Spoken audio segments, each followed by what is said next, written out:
മാഷേ നമസ്കാരം. നമസ്കാരം. മാഷെ, IMF-ന്റെ പുതിയ പ്രവചനം ഇന്ത്യയെക്കുറിച്ച് ഇപ്പൊ 2-3 ദിവസം മുമ്പാണ്. വാക്കുകൾ ശക്തമാണ്. IMF ഇന്ത്യയെക്കുറിച്ച് പറഞ്ഞ വാക്കുകൾ വളർച്ചാ വേഗം അതിശക്തം എന്നും ആഗോള വെല്ലുവിളികൾ ഇന്ത്യക്ക് ഒന്നിനും തടസ്സമല്ല എന്നുമാണ്. ഇതിനകത്തെല്ലാം ഉണ്ട് അല്ലേ? തീർച്ചയായിട്ടും ഉണ്ട്. തീർച്ചയായിട്ടും ഇന്ത്യക്ക് വലിയ ആത്മവിശ്വാസം നൽകുന്ന വാക്കുകളാണത്. ഒന്നാമത് അത് IMF-ൻ്റെതാണ്. IMF ഇപ്പോൾ ലോകത്തിന്റെ സാമ്പത്തിക വളർച്ചയെക്കുറിച്ച് പറയാൻ ഏറ്റവും ആധികാരികമായ ബോഡിയാണ് അവർ. കാരണം ലോക സമ്പത്തിന്റെ കാവൽക്കാരാണ്. അല്ലെങ്കിൽ IMF-ന്റെ ഒരു ഘടന എന്താണ് മാഷെ? IMF-ന്റെ ഘടന അത് ശരിക്കും പറഞ്ഞാൽ UN-ൻ്റെതാണ്. UN ആണ് അവരുടെ ഓണർഷിപ്പ്. അതായത് UN-ന്റെ ഉടമസ്ഥയിലുള്ള ഒരു ലോക ബാങ്ക് ആണല്ലോ അതിന്റെ അനുബന്ധം. അപ്പോൾ IMF തീരുമാനിക്കുകയുള്ളൂ, നടപ്പാക്കുക വേൾഡ് ബാങ്ക് ആണ്. IMF-ഉം വേൾഡ് ബാങ്കും രണ്ട് സഹോദര സ്ഥാപനങ്ങളാണ്. അല്ലെങ്കിൽ IMF ആണ് അതിന്റെ അപ്പെക്സ് ബോഡി, അതിന്റെ വർക്കിംഗ് ഗ്രൂപ്പ് വേൾഡ് ബാങ്കാണ്. അപ്പൊ അവർ ചെയ്യുന്നത് ലോകരാജ്യങ്ങളെ പഠിക്കുന്നു, ലോകരാജ്യങ്ങളുടെ പ്രശ്നങ്ങൾ പഠിക്കുന്നു, വളർച്ച പഠിക്കുന്നു, മോണിറ്റർ ചെയ്യുന്നു. അതാണ് മോണിറ്ററിംഗ് ഏജൻസിയാണ്. ഇന്റർനാഷണൽ മോണിറ്ററി ഫണ്ടാണ്, മോണിറ്ററിംഗ് ഫണ്ടാണ്. രണ്ട് കാര്യങ്ങളുണ്ട്, ഫണ്ടിങ്ങും ഉണ്ട്, മോണിറ്ററിംഗും ഉണ്ട്. ഇപ്പൊ നമ്മൾ നേരായ പാതയിലല്ല വികസനം പോകുന്നതെങ്കിൽ അത് ഡൈവേർട്ട് ചെയ്യുന്ന നിർദ്ദേശങ്ങൾ കൊടുക്കും, കൃത്യമായ റിപ്പോർട്ടുകൾ കൊടുക്കും. രണ്ടാമത്തെ കാര്യം, എവിടെയെങ്കിലും പുരോഗമനപരമായ വികസനപരമായ കാര്യങ്ങൾക്ക്, കൺസ്ട്രക്റ്റീവായ ഗ്രോത്തിന് എവിടെയെങ്കിലും പണം ആവശ്യമുണ്ടെങ്കിൽ പൈസയും കൊടുക്കും, കണ്ടീഷൻസ് വെക്കും. ഇന്ന കാര്യങ്ങൾക്ക് ഉപയോഗിക്കാവൂ, പ്രൊഡക്റ്റീവായ കാര്യങ്ങൾക്ക് ഉപയോഗിക്കാവൂ. മാത്രമല്ല ഞങ്ങളത് തിരിച്ചു വാങ്ങുമെന്ന് പറഞ്ഞില്ലെങ്കിൽ ഇതൊക്കെ അലസമായിട്ട് ഉപയോഗിക്കും. ലോകരാജ്യങ്ങളോട് പറയും, കൃത്യമായ കണ്ടീഷൻസ് വെച്ചിട്ട് ഇന്നതാണ് ലക്ഷ്യം. അപ്പോൾ പറയുകയും ചെയ്യും, ലോകരാജ്യങ്ങളുടെ പുരോഗതിയുടെ ഇൻഡെക്സ് ഇങ്ങനെയാണ്, ഇന്ന രാജ്യം ഇന്ന നിലയിലെത്തിയിട്ടുണ്ട്, നിങ്ങളും ആ നിലയിലേക്ക് എത്തണമെങ്കിൽ നിങ്ങൾക്ക് ഇത്ര സഹായം ആവശ്യമുണ്ട്. അങ്ങനെയാണ് IMF ലോൺ കൊടുക്കുക. അതിന്റെ ഒരു തുടക്കം എങ്ങനെയായിരുന്നു IMF? ഈ സെക്കൻഡ് വേൾഡ് വാർ ഏതാണ്ട് തീരാൻ കാലത്ത് UN-ന്റെ ഒരു ചിന്തയാണ്, യുദ്ധം അവസാനിക്കണം. 44 ഏതാണ്ട് 39 തുടങ്ങിയല്ലോ, അത് പറഞ്ഞ പോലെ 45 തീരുകയും ചെയ്തു.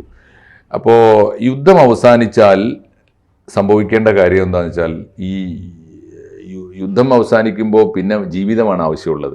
ലോകത്തിലെ എല്ലാ രാജ്യങ്ങൾക്കും ജീവിതം ഉണ്ടാകണം. അതിപ്പോ സഖ്യകക്ഷികൾ അമേരിക്കയുടെ കൂടെ നിന്നവർക്ക് മാത്രമല്ല, അപ്പുറത്ത് നിന്നവർക്കും വേണം.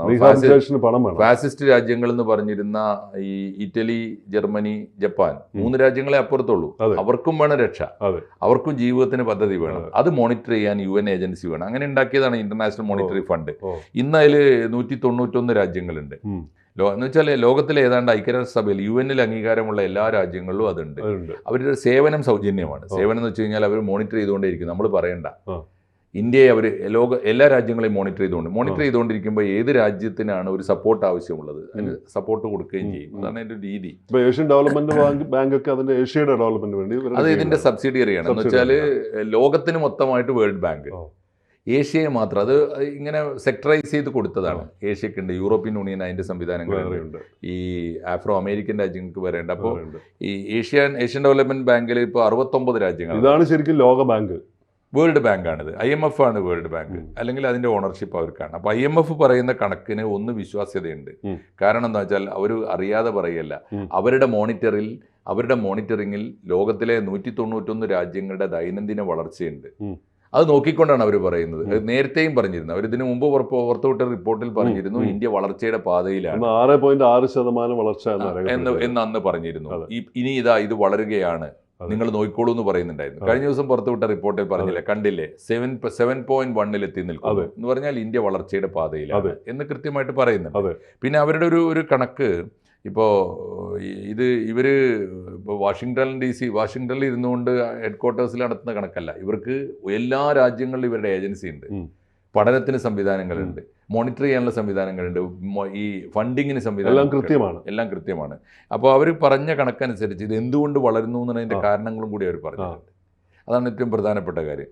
ഒന്നാമത്തെ കാര്യം, ഇന്ത്യയുടെ വളർച്ചയുടെ വേഗമാണ്. ലോകത്തിൽ ഏറ്റവും വേഗത്തിൽ വളരുന്ന ആണല്ലോ ഇപ്പോൾ. കാരണം നമ്മൾ സമീപകാലം വരെ ഇന്ത്യയുടെ ചിത്രം ഒട്ടും ഇത്ര തിളക്കമുള്ളതായിരുന്നില്ല. നമ്മൾ വികസ്വര രാജ്യം, നമ്മളങ്ങനെയല്ല, കുട്ടികളെ പഠിപ്പിച്ചിരിക്കുമ്പോൾ അങ്ങനെയാണ്. വികസിത രാജ്യങ്ങളുടെ കൂട്ടത്തിൽ നമ്മളില്ല, വികസ്വര രാജ്യങ്ങൾ. പിന്നെ 1ാം ലോക രാജ്യങ്ങളുടെ കൂട്ടത്തിൽ നമ്മളില്ല, 2ാം ലോക രാജ്യത്തും നമ്മളില്ല. അങ്ങനെ കണക്കൂട്ടിയിരുന്നത്. അപ്പൊ ഈ മുതലാളിത്ത രാജ്യങ്ങളൊക്കെ 1ാം ലോകം, ഈ സോഷ്യലിസ്റ്റ് രാജ്യങ്ങളൊക്കെ 2ാം ലോകം.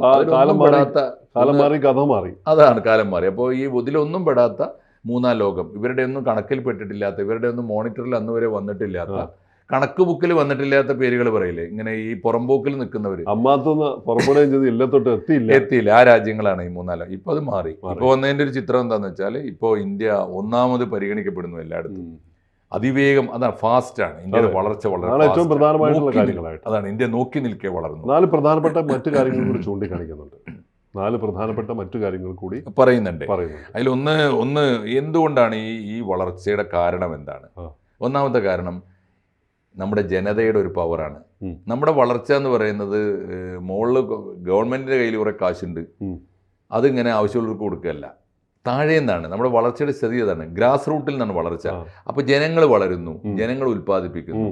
ജനങ്ങൾക്ക് ഉൽപ്പാദിപ്പിക്കുന്നു എന്ന് മാത്രമല്ല, അവർ ഉൽപ്പാദിപ്പിക്കുന്നതും അവരുടെ രാജ്യത്ത് ഉൽപ്പാദിപ്പിക്കുന്നതും ഒക്കെ വാങ്ങാനും ഉപയോഗിക്കാനുള്ള ശേഷി, ആഭ്യന്തര ഉപയോഗം. അതാണ് ഇന്ത്യയുടെ വളർച്ചയുടെ ഒരു പ്രധാനപ്പെട്ട കാരണം. എന്താണെന്ന് വെച്ചാൽ, ഏത് അന്താരാഷ്ട്ര ഏജൻസി വന്ന് ഇനി നിങ്ങളുടെ ഉൽപ്പന്നം വേണ്ട എന്ന് പറഞ്ഞാലും അത് വാങ്ങാനും മാത്രം ആളുകളുണ്ട്.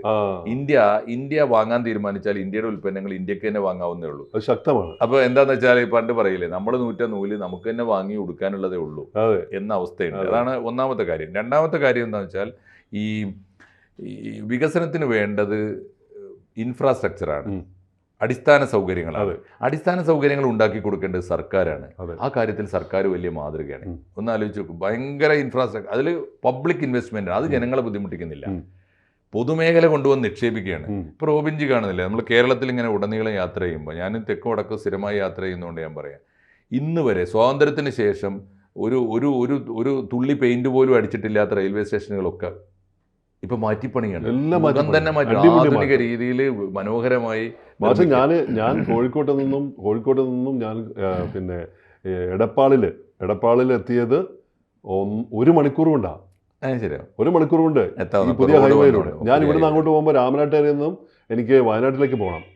രാമനാട്ടുകരയിൽ നിന്ന് പുറപ്പെട്ട് ഈ ബൈപ്പാസിൽ കയറിയിട്ട് ആ ജംഗ്ഷൻ, പഴയ എൻ്റെ മനസ്സിലുള്ള മലാപ്പറമ്പ് ജംഗ്ഷൻ ഉണ്ട് കോഴിക്കോട്ടെ, അത് തെറ്റിപ്പോയിട്ട് എൻ്റെ കൂടെയുള്ള ആള് പറഞ്ഞു ഇതിലെയാണ് ഇറങ്ങേണ്ടത്, അല്ല കുറച്ചുകൂടെ അപ്പുറത്താണെന്ന് പറഞ്ഞു. ഈ കുറച്ചുകൂടെ അപ്പുറത്ത് 5 മിനിറ്റ് കഴിഞ്ഞപ്പോൾ കൊയിലാണ്ടി എത്തി. അതാണ് കൊയിലാണ്ടിയിൽ 1 മണിക്കൂർ കൊണ്ട് എത്തേണ്ടത് 5, 8, 10 മിനിറ്റ്. ഇതേ വേഗമാണ്. ഈ വേഗം ഭയങ്കരം. ഈ ഇൻഫ്രാസ്ട്രക്ചറിൽ ഗവൺമെന്റ് കാണിച്ച മാതൃകയാണ് വേഗത. ആ വേഗതയാണ് ഡെവലപ്മെന്റിൽ ഇന്ത്യ കൈവരിച്ചത്. ഫാസ്റ്റ് ആണ് നമ്മൾ എന്നുള്ളതാണ് ഒരു പ്രശ്നം. വേറൊന്നുള്ളത്, നമ്മുടെ ഉൽപാദന മേഖല സ്ഥിരതയുണ്ട്, കൺസിസ്റ്റൻസി ഉണ്ട്. മാനുഫാക്ചറിങ് മെയ്ക്ക് ഇൻ ഇന്ത്യ എന്ന് പറയുക മാത്രമല്ല, അത് നടപ്പാക്കി കാണിച്ചു എല്ലാ മേഖലയും. പബ്ലിക് സെക്ടറിലും പ്രൈവറ്റ് PPP ഉണ്ടല്ലോ, പബ്ലിക് പ്രൈവറ്റ് പാർട്ടിസിപ്പേഷൻ, ഇതൊക്കെ തന്നെ നമ്മൾ സമ്പൂർണ്ണമായിട്ടും ഒരു കൺസിസ്റ്റൻസി ഉണ്ട്. ഗ്രോത്ത് ഉണ്ട് എന്ന് പറഞ്ഞാൽ കുറച്ച് ദിവസം ഉണ്ടായിരുന്നു, പിന്നെ ഇല്ല എന്നല്ല, അങ്ങനെയല്ല, എന്നുണ്ട്, വളരെ സ്ഥിരതയുണ്ട്. അതുകൂടിയാണ് നമ്മളെ ഈ വ്യാപാര സംഘർഷങ്ങളൊന്നും നമ്മളെ ബാധിച്ചിട്ടില്ല എന്ന് അവർ സാക്ഷ്യപ്പെടുത്തി. ആലോചിച്ചു, ആരാ സാക്ഷ്യപ്പെടുത്തുന്നത്? വാഷിംഗ്ടൺ ഡി സിയിൽ ഇരുന്നിട്ട്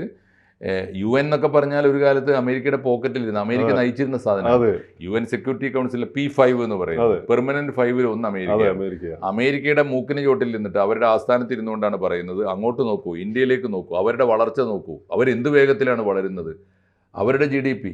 ഇവൻ പറയാത്തൊരു കാര്യം കൂടി, അമേരിക്കക്ക് ഇപ്പോഴും അമേരിക്കയുടെ വളർച്ചയെക്കുറിച്ചുള്ള റിപ്പോർട്ട് കാണേണ്ടതാണ്. അത് നമ്മൾ പറയില്ലേ, കുരുവിക്കൂട് പോലെയാണ്, താഴോട്ടാണ്, ഇത് നമ്മൾ മുന്നോട്ട് പോവാണ് എന്നവർ പറയുന്നതിൻ്റെ ഒരു വിശ്വാസ്യതയുണ്ട്. പിന്നെ ഇതിൻ്റെ ഒരു ഗുണമുള്ളത്, ഇപ്പോൾ ഈ IMFന്റെ റിപ്പോർട്ട് ADB ശരിവെച്ചു എന്നുള്ളതാണ്. ADB ഏഷ്യൻ ഡെവലപ്മെന്റ് ബാങ്കാണ്. ഏഷ്യയുടെ മാത്രം രാജ്യങ്ങൾ, 69 രാജ്യങ്ങൾ ഉൾക്കൊള്ളുന്ന ഏഷ്യൻ ഡെവലപ്മെന്റ്, അവരും ശരിവെച്ചു. IMFന്റെ റിപ്പോർട്ട് വളരെ കറക്റ്റാണ്. ഗ്രാസ് റൂട്ടിൽ നിന്ന് ഏഷ്യക്കാരായ രാജ്യങ്ങളുടെ ബാങ്കാണല്ലോ ADB. അവരും പറയുന്നു, ഏഷ്യൻ ഡെവലപ്മെന്റ് ബാങ്ക് പറയുന്നു, ശരിയാണ്, ഏഷ്യയിലും ഏറ്റവും കൂടുതൽ ഗ്രോത്ത് കാണിക്കുന്നത് ഇന്ത്യയാണ് എന്ന് അവരും ശരിവെച്ചിരിക്കുന്നു. ഇതുകൊണ്ട് ഈ വിദേശ നിക്ഷേപകർ, ഇന്ത്യയുടെ വിദേശ നിക്ഷേപകർ ഇപ്പോൾ പറയുന്നത്, ഈ 2 റിപ്പോർട്ടും വെച്ച്, IMFന്റെ ADBയുടെയും റിപ്പോർട്ട് വെച്ചിട്ട് വിദേശ നിക്ഷേപകർ താല്പര്യപൂർവ്വം പറയുന്നത്, സുരക്ഷിതമായി കൊണ്ടുപോയി നിക്ഷേപിക്കാവുന്ന ഒരു ദ്വീപ്, ആ ദ്വീപിലായുള്ള ഗുണം എന്താ വെച്ചാൽ 4 ഭാഗവും കടലാവും. ദ്വീപിന്റെ പ്രത്യേകത, എക്കണോമിക് ടേം ആണത്, 4 ഭാഗവും കടലെടുത്ത് പോകില്ല. Island of sustainable growth. അതെ, ഐലൻഡ് ഓഫ് സസ്റ്റൈനബിൾ ഗ്രോത്ത്. അതെ. അപ്പോൾ അതിന്റെ ഗുണം എന്താന്ന് വെച്ച് കഴിഞ്ഞാൽ, അതെ, അപ്പോൾ ആരും കൊണ്ടുപോകില്ല. ഇന്ത്യയിൽ നിക്ഷേപിച്ചാൽ ഞങ്ങൾക്ക് നഷ്ടം വരില്ല. അത് ആരും വന്ന് മറ്റൊരു രാജ്യവും വന്ന് അതിനെ ബാധിക്കുകയില്ല. അതിന്റെ അർത്ഥം എന്താ? ഇപ്പോൾ അമേരിക്ക ഉൾപ്പെടെയുള്ള രാജ്യങ്ങൾ, വൻകിട രാജ്യങ്ങളുടെ പ്രതിരോധം പോലും ഇന്ത്യയെ ബാധിച്ചില്ല എന്ന് പറഞ്ഞാൽ ഇന്ത്യ ഒരു ഐലൻഡാണ്. ഇപ്പോൾ ലോകത്തിലെ വ്യവസായികളും നിക്ഷേപകരും പറയുന്നത് ഞങ്ങൾക്ക് നെഞ്ചത്ത് ആത്മവിശ്വാസത്തോടെ കൊണ്ടുപോയി കണ്ണടച്ച് നിക്ഷേപിക്കാവുന്ന ഒരു ദ്വീപാണ് ഇന്ത്യ എന്ന് പറഞ്ഞാൽ. ഈ ഐലൻഡ് എന്ന് വിശേഷിപ്പിക്കുമ്പോൾ തന്നെ മറ്റൊരു വിശേഷം കൂടെ കൊടുത്തിട്ടുണ്ട് സാമ്പത്തിക നിരീക്ഷകർ. ഡ്രൈവർ, സമ്പദ് വ്യവസ്ഥയുടെ ഡ്രൈവർ. അത് അമേരിക്കൻ സാമ്പത്തിക വിദഗ്ധർ. അതാണ് വേറൊരു കാര്യം.